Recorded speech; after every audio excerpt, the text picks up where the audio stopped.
आज आपण अशा एक वेब सिरीज बाबत बोलणार आहोत जी तुमच्या अंगावर काटा तर आणेलच पण भावनांची गुंतागुंतही अनुभवता येणार आहे। जानवर the beast within he crime thriller web series 26 सप्टेंबरला झी5 वर रिलीज झाली। या सिरीजचं दिग्दर्शन सचिंद्र वत्स यांनी केलंय। 7 भागांची ही कथा एका छोट्या शहराच्या पार्श्वभूमीवर आधारित आहे। यात भुवन अरोरा पोलीस इन्स्पेक्टर हेमंतची भूमिका साकारत आहेत। ते एका हरवलेल्या व्यक्तीच्या प्रकरणाची चौकशी करतात। मात्र ही साधी मिसिंग केस पुढे जाऊन सिरियल किलिंग मध्ये बदलते आणि प्रकरण अधिकच गुंतागुंतीचं होतं। हेमंतला ही केस सोडवायची असते, मात्र त्याचबरोबर त्याला आपल्या पत्नीकडे आणि कुटुंबाकडे लक्ष द्यावं लागतं। त्यामुळे कथानक अनेक स्तरांवर एकाच वेळी पुढे सरकतं। दिग्दर्शकानं प्रेक्षकांना बांधून ठेवणारा प्रसंग आणि भावना एकत्र गुंफण्याचा प्रयत्न केला। जानवर द बीस्ट विदिन मध्ये भुवन अरोरा यांनी आपल्या भूमिकेला प्रभावीपणे न्याय दिलाय। त्यांनी आपलं पात्र पूर्णपणे उभं केलंय, मात्र इतर पात्र साधी सरळ वाटतात। सचिंद्र वत्स यांनी दिग्दर्शनात छोटं शहर जसं आहे तसं वास्तव दाखवण्याचा प्रयत्न केलाय। एपिसोडची लांबी मोठी नसल्यामुळे कथानकातील काही उणिवा फार जाणवत नाहीत। कथानक आणखी चांगलं असतं तर ही सिरीज अधिक परिणामकारक झाली असती। शिवाय काही प्रसंग खूपच अंदाज लावता येण्याजोगे वाटतात।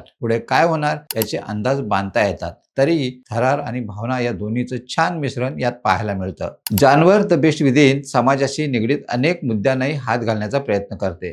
जर या वीकेंडला काही खास करण्यासारखं नसेल तर ही वेब सिरीज तुम्ही पाहू शकता। क्राईम ड्रामा आवडणाऱ्यांना ही सिरीज नक्कीच आवडेल, मात्र काहीतरी अगदी नवीन किंवा जबरदस्त वेगळं पाहायचं असेल तर थोडी निराशा पदरी पडू शकते।